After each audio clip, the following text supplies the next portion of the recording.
What's going on, everybody? Welcome to a mailbag video. I'm barely going to edit this one, so sorry if the talking is a little bit rough. But I've been grinding hard to get the graphics and animations, all that cool stuff that I try and do every year, ready for the regular season, as we will have a Blazers Uprise live episode tomorrow, starting at 3 p.m. Pacific Standard Time on our second channel. Yes, we have a second channel.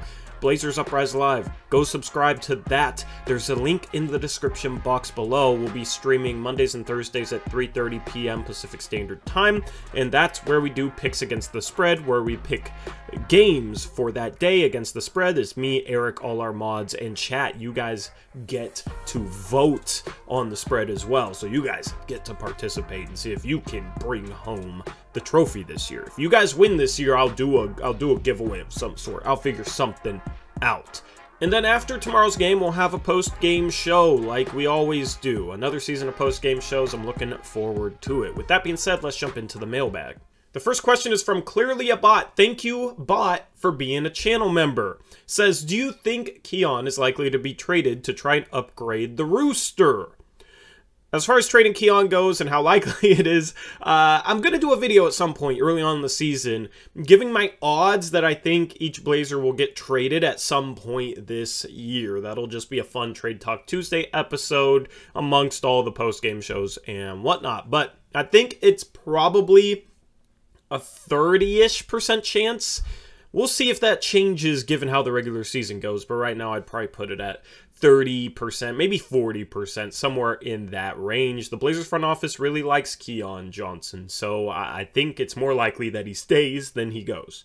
Shout out Blazer4L, who says, when will we view Nasir Little as a win-now type of player, and not just a project with heaps of upside? Given his struggles in preseason, I'm kind of worried because I thought this was going to be his breakout year. By the way, me and my friend Arya are huge fans of your videos. Keep up the consistent hard work in your content. Thank you, Blazer4L. Shout out to you and your friend Arya. Now, Nasir Little did not play for apparently 7 months, so he was rusty, not fully mentally back after having such a long amount of downtime, so I think we have to be patient with him, let him knock off the rust. Some of the mistakes that he's made defensively in preseason are disheartening because it's not stuff that should be rust mistakes necessarily, and he was a bad off-ball defender last year, so that's kind of the one area where I have gotten a little bit frustrated with his play, but everything else I think you have to be patient with, and if he's able to be healthy this season, I think at some point in the middle of the year, we're going to start talking about him fulfilling some of that upside,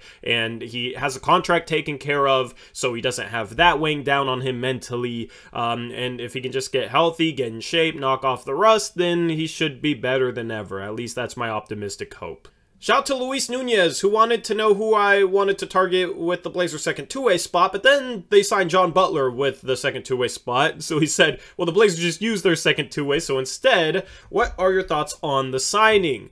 John Butler is an interesting player as he's 7 foot tall. A lot of people say he's 7'1" or 7'2". He's 7 foot. He actually measured 6'11"3/4 at the combine without shoes, which is solid. 9'4" standing reach. Doesn't have the craziest wingspan for his height, but he can shoot the ball, and in Summer League showcased a one dribble mid-range pull-up and stuff like that, so it moves decently fluid for a big man, but I don't think he's ever going to be somebody handling the ball and that being a real strength of his at the NBA level. But then the other problem with him is he's 175 pounds apparently. He makes Chet Holmgren look like Giannis Antetokounmpo, all right? He is that skinny. So he needs a lot of work in the weight room, and then he also needs to be a good defensive player, in my opinion, for him to really stick in the league. A 3-and-D big man, if he's able to add enough strength, is an intriguing long-term piece. I just don't think he's necessarily close, and honestly, I have no clue what he is as a defender at this point, so I'll wait and see on that. A lot of people just see what he does off the dribble, and it's exciting for them, but I don't think his off the dribble stuff translates to the highest level. He can maybe do a one dribble pull up if he's ran off the 3-point line, but I don't think you're ever going to see this dude handling the ball as a creator and like getting to the rim off of it. Shout out to Derek Sprower, who says, are the Blazers going to be good and still lose a lot of games?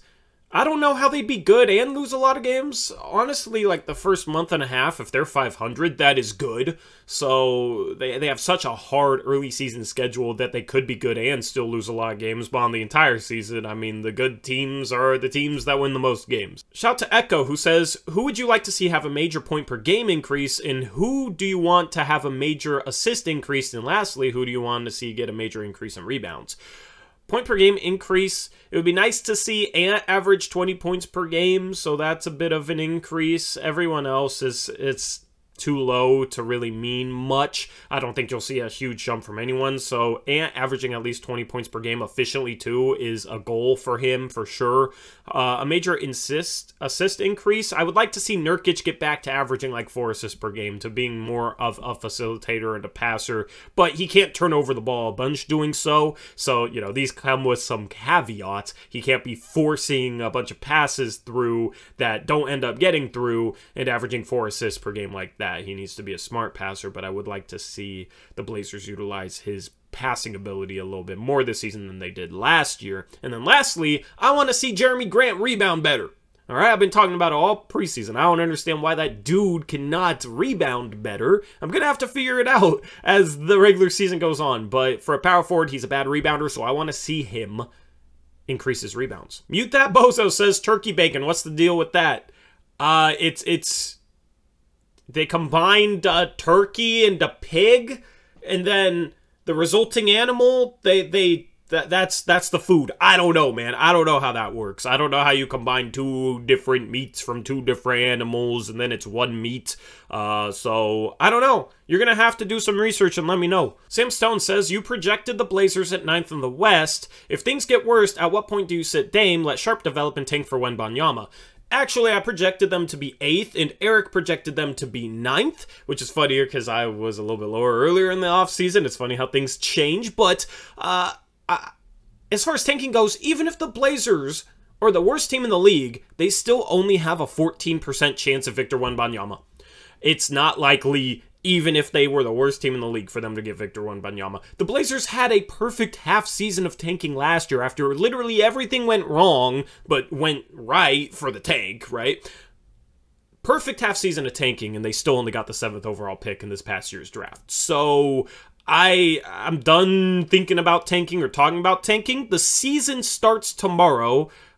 I was kind of hoping for questions about, you know, maybe the Kings versus Blazer game, or, you know, heading into the season, and it's tanking talk. I understand the love for Wembanyama, but yeah, no, I'm not going to talk about tanking, because even if they tank perfectly, they still probably would not get him, knowing our luck.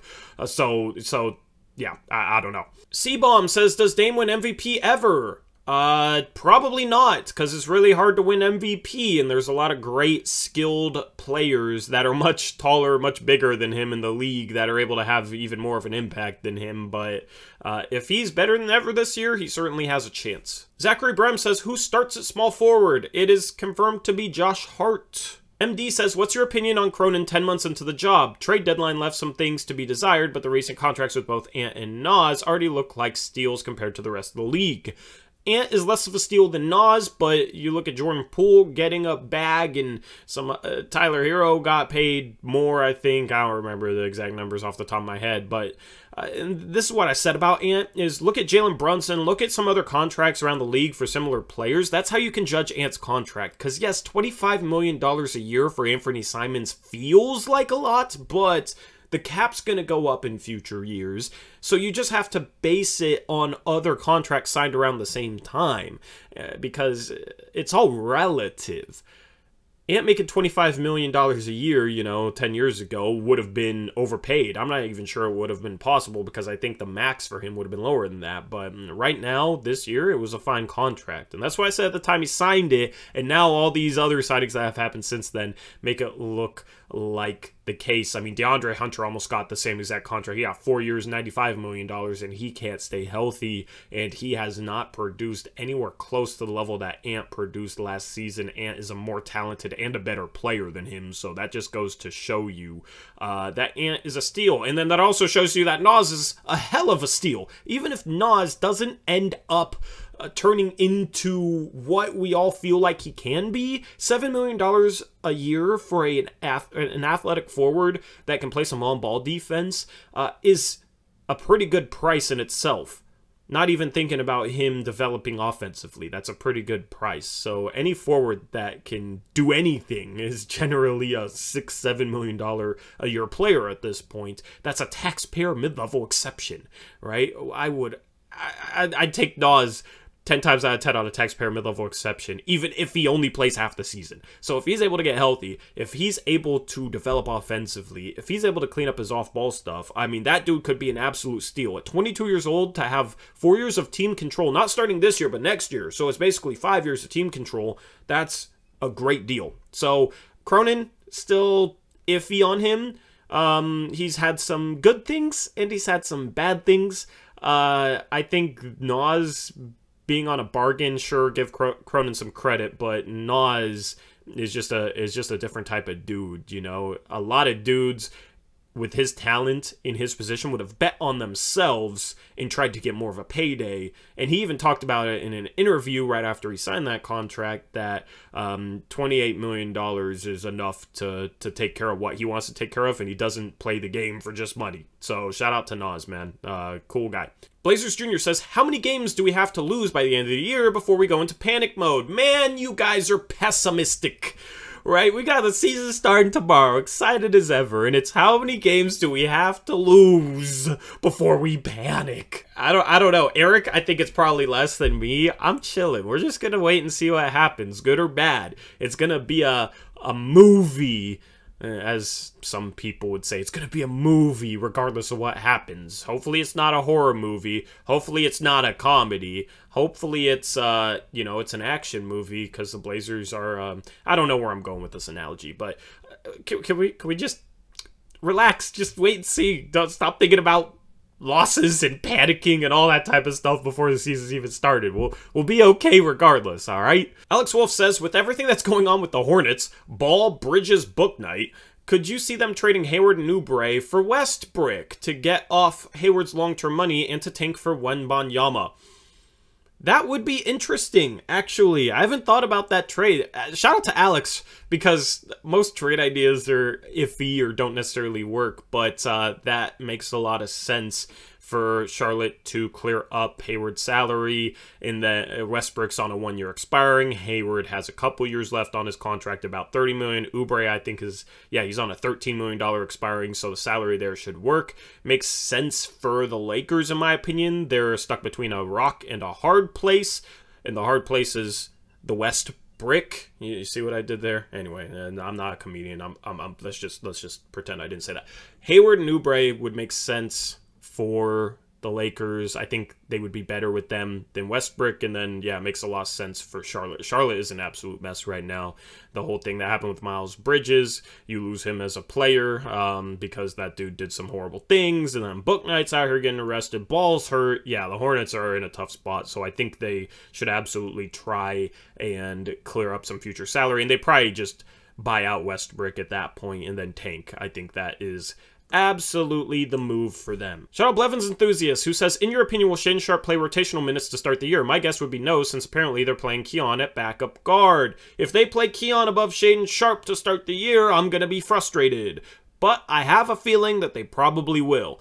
Now, Gary Payton II is hurt, so I think Sharpe will play a few minutes to start the season, but I don't know how long that lasts. And he's going to have to earn his minutes on this team. I don't know how things are going to go with him. People just assume that they're going to play him 15, 20 minutes per game, no matter what, no matter who's healthy, just to develop him. I don't think that's going to be the case. I wouldn't be against that being the case, because I think he's good enough to play minutes right away in the NBA. I think he's NBA ready to the point where he can be a bench guy at 15 minutes per game. I dropped a whole video on the reasons why, so if you haven't watched that, go check that out. But I don't know. I'm going to be frustrated if it's Keon Johnson playing 20 minutes a game and Shaedon Sharpe playing none to start the season because Gary Payton II is hurt. So we'll just have to wait and see, man. Medina088 says, with Nas locked up longer term now and Sharpe looking like the future small forward, do you think Nas can eventually stay healthy and develop and possibly be the starting 4? Or is he too small? Or do you just see him as a role player off the bench? Thanks. Jeremy Grant, I think, will end up being locked in long-term as the starting power forward. He's still 27 years old, so he still has a few good years left ahead of him. I think, honestly, if Sharp ends up, like, winning the future small forward job, but Nas also develops, then I think Nas gets traded. Or Nas is like a 28 point per game, or not 28 point per game, that'd be awesome. A 28 minute per game guy at both backup forward spots off the bench, and you have Sharp next to Jeremy Grant, and then you have Nas backing them up as the third forward, much like the Blazers have had a third guard in years past. I don't. It's hard to say. It's hard to say how the roster shakes itself out with these young pieces with upside. If multiple guys hit on that upside, you know, Keon Johnson's another long-term piece as well. Jabari Walker is still younger than I feel like people realize. So it's always hard to shake it out. I'll just take one of them developing. All right, just one of them hit their upside, and I'm cool with that. Shout out to Dionysus, who says, Tori, if you had to liken yourself to a fruit, what kind would you be, and what do you imagine for Eric? I feel like this is a trap question where I'm going to say I'm like a strawberry or something that's going to get clipped out of context. If I had to liken myself to a fruit. Chat, or I just called you chat. Comment section. Let me know what fruit me and Eric are, I guess. If we're fruit, what are we? All right? Because I'm not going to get caught up here saying that I am a fruit or something like that, all right? So I'll leave it up to you guys. Indy Marchant says, how do finances look for 2023 to 2024 now with little on the books? Can you see us retaining Grant, Hart, and Winslow now, given the savings on Nas's extension? They're looking solid. I haven't really looked into it, but Nas making $7 million a year makes things easier. I don't think retaining Winslow is going to really cost anything. Blazer fans are much higher on Justice Winslow than I feel like the rest of the NBA is. All right, so I feel like Winslow can be had at $3-4 million a year, which he's on a $4 million a year contract right now. Hart for about 13, 14, 15 million. Grant for 20 to 25 million. I mean, that's not terrible. You might be able to avoid the luxury tax because the cap also will go up a bit. There's going to be a TV deal in 2024 or 2025, I believe. So it's not in a bad spot. It's just hard to say without actually crunching the numbers and doing all the math. Anyway, that wraps up your questions for this mailbag episode. I want to do these weekly and alternate with Eric, and I want to have a theme to them based on like current topics where you guys are asking us about games or things that happen or that sort of thing. So next prompt I will post you know, like a theme. I should have posted a theme for this one, being that the season starts tomorrow and people want to talk about the 2023 NBA draft and Victor Wembanyama. But I get it. We're going to do mailbags every week just to fill in some content, and me and Eric are going to alternate. So next Monday, Eric will have your mailbag. Anyway, that's a wrap for this video. As I said, subscribe to Blazers Uprise Live, and I'm out of here. Until next time, as always, peace out. Go Blazers.